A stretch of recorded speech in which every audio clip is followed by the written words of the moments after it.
Patay on the spot ang isang 20 anyos na rider matapos bumangga ang minamaneho nitong motorsiklo sa isang papalikong multipurpose vehicle sa Sinsua Street, Kidapawan City North, Cotabato.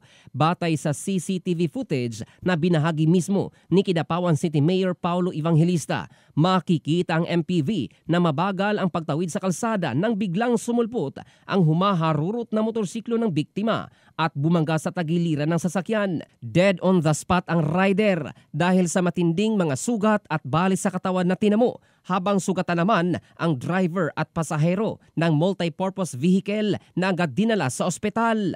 Ayon kay Police Lieutenant Colonel Jose Marisimangan, hepe ng Kidapawan City Police Station, sangkot umano ang biktima sa drug racing kasama ang isa pang rider. Habang tumatakbo umano ang dalawang motor sa direksyong Sinsua Street, biglang lumiko ang motor ng biktima at doon nangyari ang banggaan. Patuloy pa ang pag-uusap ng magkabilang panig habang nagpapatuloy din ang investigasyon ng mga otoridad.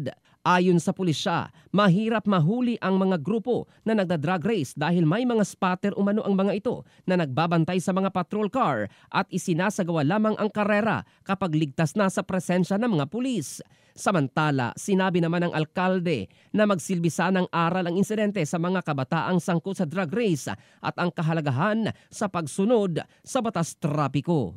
In the heart of changing lives, ito si Jofel Candado ng Brigada News Philippines, the Music and News Authority.